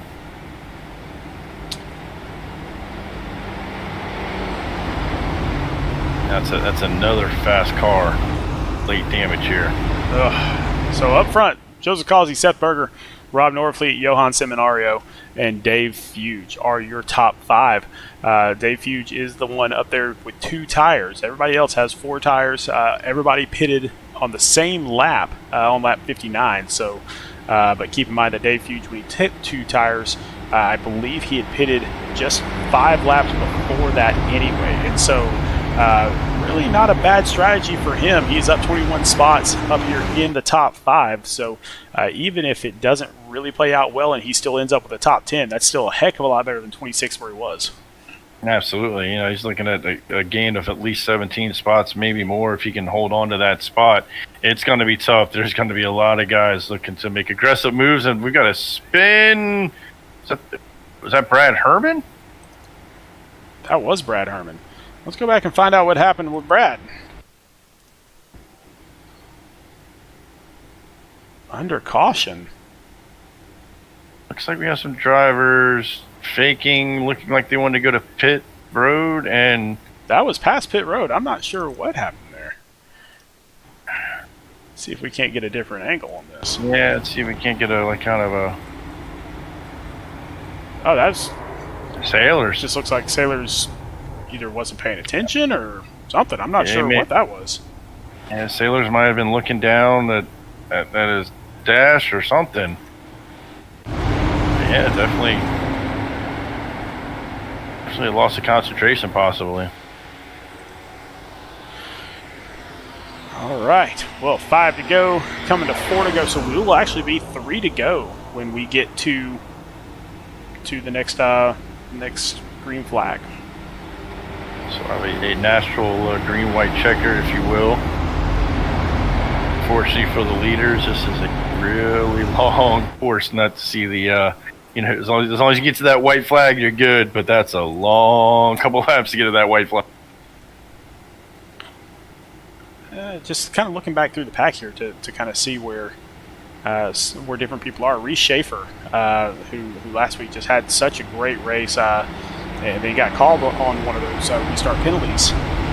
So he's back here in 12th. So not really the best race for him this week, although, for him, a bad race is 12th place. For anybody else, a bad race is like 30th. Yeah, I wish a bad race for me was 12th. So not really driver his with favorite. talent problem. Yeah, driver with talent problems. Yeah, definitely. I'm thinking that SRN might be just a stepping stone for him, to be honest. Yeah.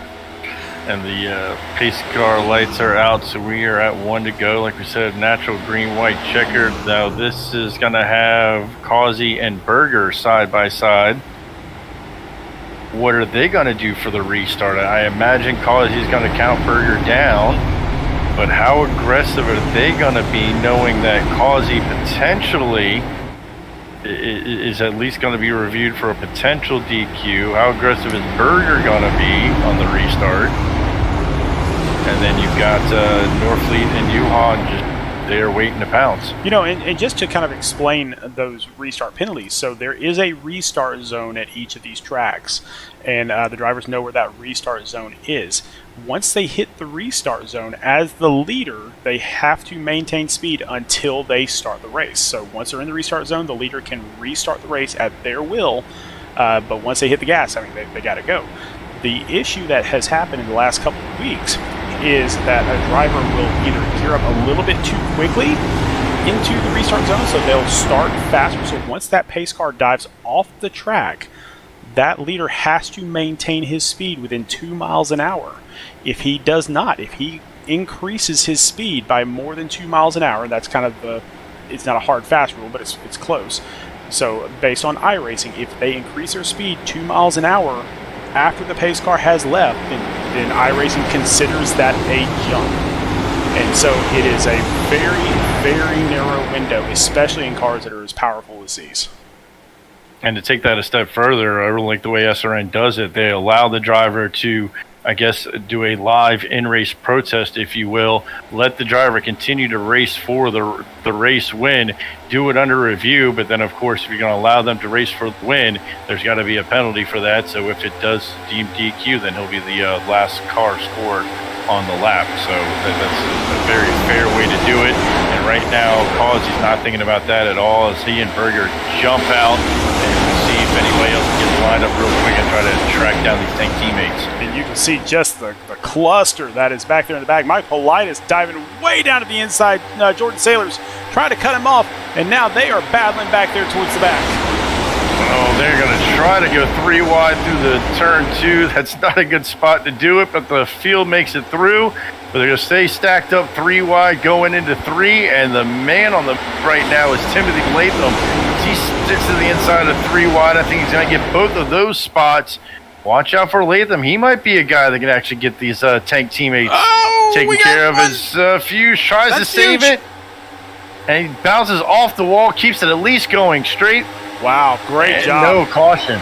Great job. No caution. To the much of the delight of Causey, as he's got himself out to a just about 2/10 over Seminari. He's got his teammate Berger splitting them, and they're all kind of single file for the front 6-7 spots.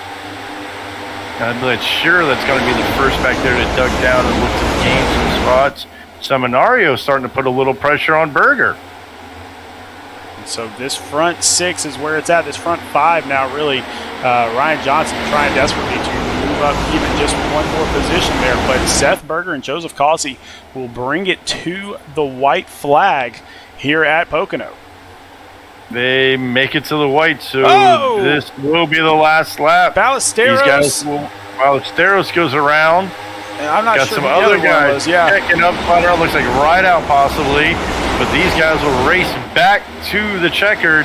Seminario peeking down to the outside, maybe like a little crossover move, trying to get a run on Berger as they are stacking up again 2-3 wide in the pack. Everybody trying to gain every position they can. Our top 7 drivers all single file heading into 2. Coming out of turn 2, still Joseph Causey, Seth Berger considering when do I make this move, and if I do, how much is it going to hurt my teammate? Johan Seminario dives it into the 3. Dives it hard into 3. He's going to try to stick it to the bottom under Berger to at least get second. Pushes Berger out. Let's see. It's going to be a hard race for at least second. They're stacking a wrecking behind him, but Causey's going to get the win, followed by Berger, and Seminario is your top 3. Ooh, all sorts of damage after the checker flag there. And don't ask me 12th through 20th because there was a lot of chaos back there. That is why we have computers, my friend. That's right. I tell you what, a heck of a job by Ryan Johnson there too to finish 6th. He pushed it and gave it everything he could in the tunnel turn, that last turn, and he smacked the wall hard. I thought he was going to fall back a lot worse than that. He's at least able to keep it to 6th, and look at that. There's a name, Besaw, driving up to 5th. Yeah, Brandon Domain driving up into 8th. He was back stuck in the 20s all night, and he worked his way back up into the top 10. And Duke finishing at the 10th spot. We saw him kind of hovering around there a little bit, and able to drive his way back up. So a lot of a great run by some names that we hadn't really mentioned too much throughout the night. All right. Joseph Causey will rightfully get his opportunity to burn it down with another win here in Speed Racing Network. Got a nice long straightaway. Let's try to walk the dog here a little bit. He's going to lock it up and just burn it down. I mean, he's not giving us a chance to get a good all this smoke. There he goes around a little bit. Now he's starting to loop around a little bit. I mean, he's got enough practice. That's true. That is true. That is true. Well, great race there by Joseph Causey. We'll see what happens with that appeal later. But for now, he is your winner here at Pocono. And so let's go down the list and check out our top 18. Joseph Causey, they're in first place for Tank Racing. His teammate Seth Berger in second for Tank Racing. Johan Seminario took a deep dive in that last corner, just could not make it stick. And so he will take third, Rob Norfleet in fourth, and Robert Besaw Jr. for Phoenix Virtual Racing in fifth. Ryan Johnson's JW Racing's top driver finishing sixth, Reese Schaefer seventh, Brandon Mang eighth, Timothy Latham with a great recovery to finish in the top 10 at ninth, and also a guy we saw fighting hard all night, David Duke, rounds out your top 10. In 11th, Aaron Gerwitz with a good finish for Phoenix Virtual Racing. Randy Nichols, who was up front most of the race, but fell back to 12th position for JW Racing. A couple of Yellow Stripe Motorsports drivers, Thomas Toomey and Scott Healy in 13th and 14th, and Scott Kalal for Phoenix Virtual Racing in 15th. Adrian Schumacher 16th, Jordan Saylor 17th, and Blair Holloman round out your top 18. So a couple of Rat Pack guys there rounding out the top 18. All right, well let's see if we can't get a couple of these guys up here to chat with them and see what this is all about. Let's pull up our third place driver, Johan Seminario, up into the booth. Johan, welcome to the booth. Hey guys, it's a pleasure to be here. Man, it is good to see you up here. You took a big dive in that last corner and tried to make it stick to get that second position. Didn't quite hold out, but what was the game plan? The whole night I was able to hold that inside line pretty well, I think, the majority of the run. A lot of guys were pushing a little bit hard throughout the race on the outside, so I was just trying to be very conservative.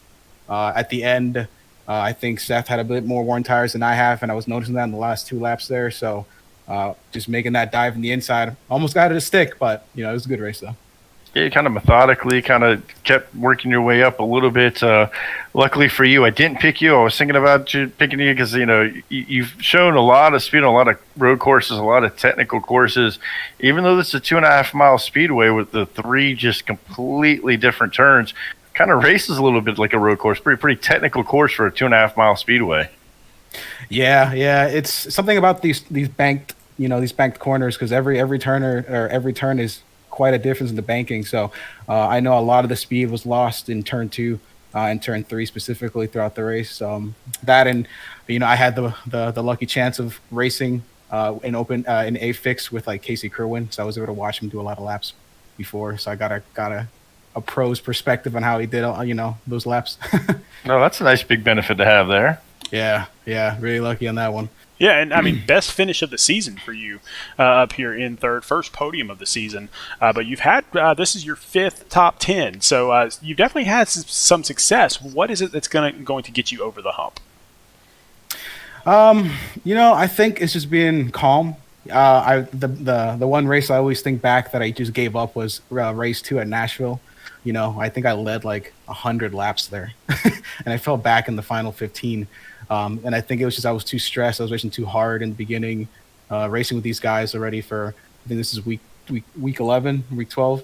I've learned a lot being calm. These guys have been racing me very cleanly. I've been doing my best to race them cleanly back. A few instances, but, forgive and forget. Luckily, it's been good racing so far. Yeah, man. Who do you have to thank here tonight for this finish?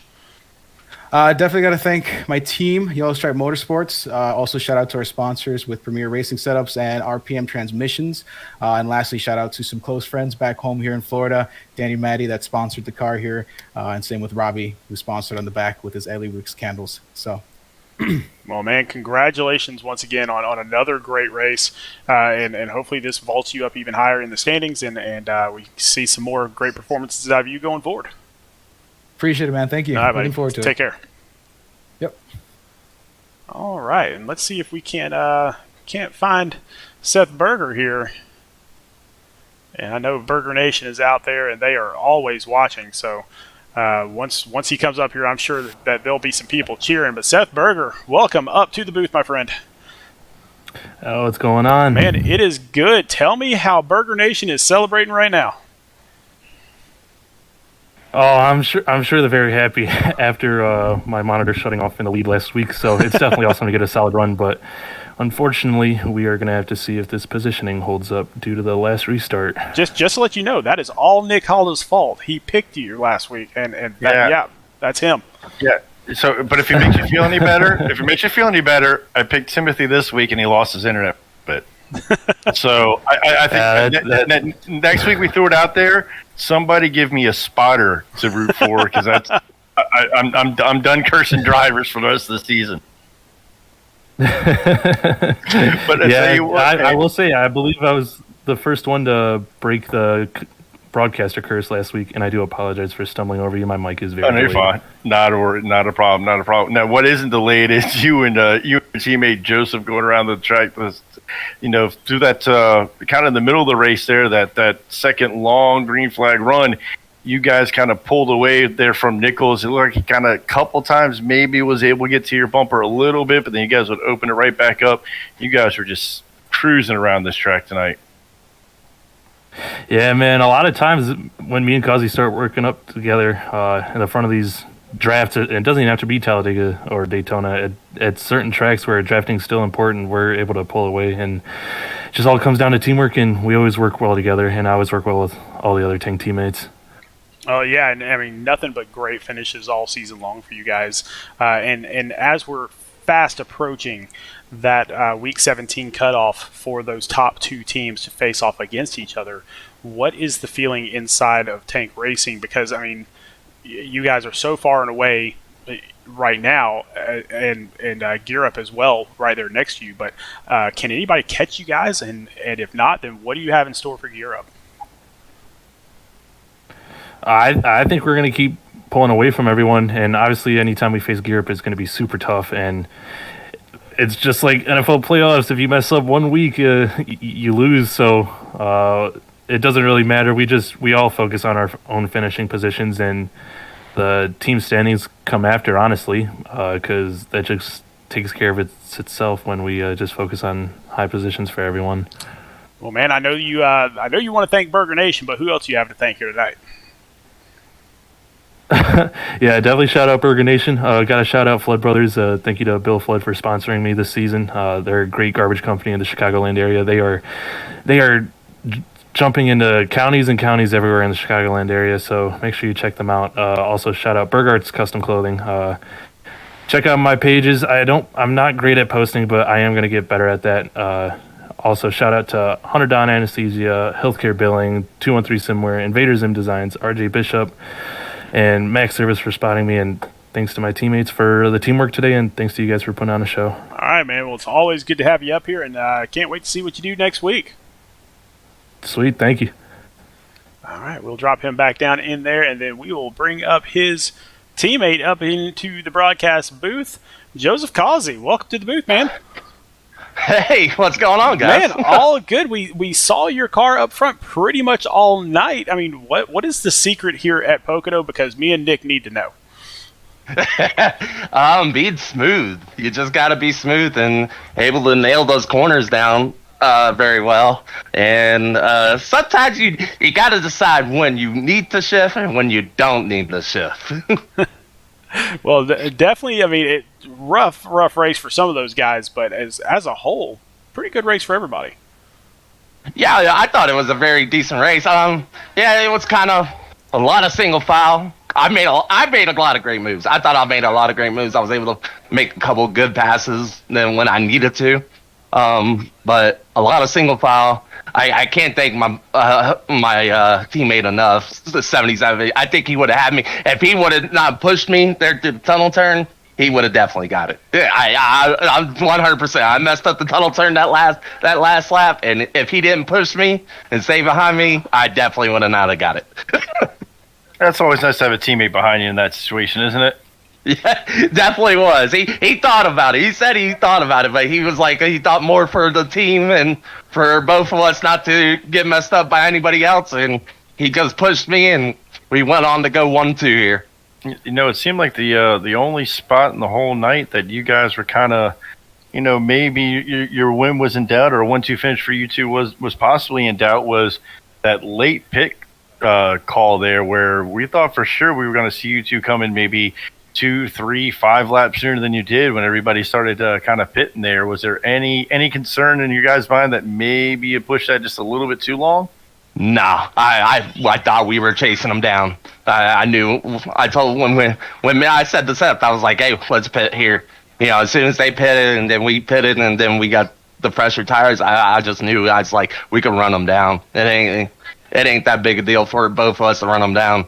Oh, you're definitely doing that. Yeah, it was almost a half a second a lap there at one point. So you're definitely right on that call. Yeah, we were definitely trying to chase them down, and we definitely. I thought we would have caught them and passed them and would have sailed off into the sunset. But we had all those extra cautions, and it still worked out. We got 1-2. So, hey, you can't ask for no better than that. Well, with it being a virtual lock at this point of you getting into the playoffs, how does the playoff schedule, open up for you? I mean, we've got Kansas, Red Bull Ring, Auto Club in that first round. How do those tracks look to you? I know we're looking kind of in advance here, but like I said, virtual lock for you to get in at this point. I'm pretty decent at Kansas. I don't feel bad going there.